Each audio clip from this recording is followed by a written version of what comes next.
কোথায় গেলে গো? আরে কি হলো কি? এই তো তোরা বাপ বিটি মিলে গেলি রেস্টুরেন্টে রেশমি কাবাব খেতে, আবার ফিরে এলি যে? আর বলো না, 6 পিস কাবাবের দাম নাকি 120 টাকা। বাবা বলল চল 50 টাকার মাংস নিয়ে গে তোর মাকেই বলি রেশমি কাবাব বানিয়ে দিতে।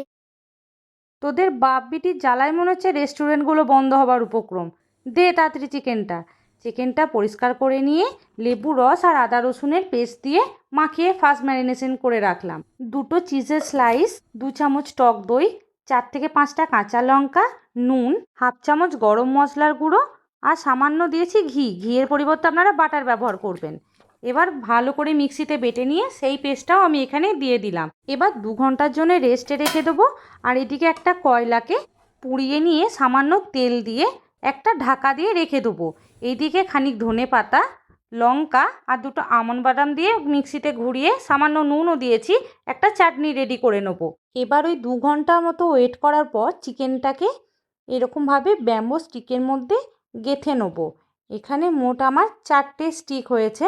ও মা, স্টিকগুলো জলে ভিজিয়ে কেন রেখেছো? স্টিকগুলো ভিজিয়ে রাখলে খুব ভালো করে কিন্তু চিকেনটা ছেড়ে আসবে, আর নয়তো চিকেনগুলো কাঠির গায়ে কিন্তু লেগে যেতে পারে।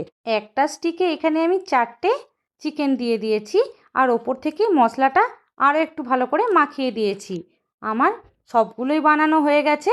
এবার বসিয়ে দিতে হবে গ্যাসে একটা ফ্রাই প্যান। সামান্য সাদা তেল আমি দিয়ে দিচ্ছি। এবার ওই একে একে চিকেনের স্টিকগুলো এখানে দিয়ে দিচ্ছি। 5 থেকে 7 মিনিট ওয়েট করার পর চিকেনগুলো আমি এইভাবে উল্টে দেবো।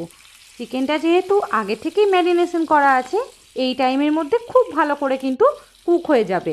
এবার ওই উল্টো দিকটা উল্টে দিয়ে আবারও 4 থেকে 5 মিনিটের মতো ওয়েট করে এরকম একটু লাল লাল ভাব হয়ে এলে নামিয়ে নেবো একে একে। তারপর এরম একটা কাঁটা চামচ দিয়ে সব চিকেনগুলোকে স্টিক থেকে আলাদা করে নেবো। দেখেছিস সিমি, কি সুন্দর আলাদা হয়ে যাচ্ছে, একটুও কিন্তু স্টিকের গায়ে লাগছে না। তাই তো গো মা। এবার বাড়ি বসেই রেস্টুরেন্টের স্বাদ উপভোগ করো। রাখি পূর্ণিমার জন্য তোমরা যারা মাকে একটা স্পেশাল রেসিপি দিতে বলছিলে, তারা সবাই এটা বানিয়ে গো, জাস্ট দারুণ হয়েছিল খেতে। তাহলে টাটা সবাইকে। দারুণ হয়েছে।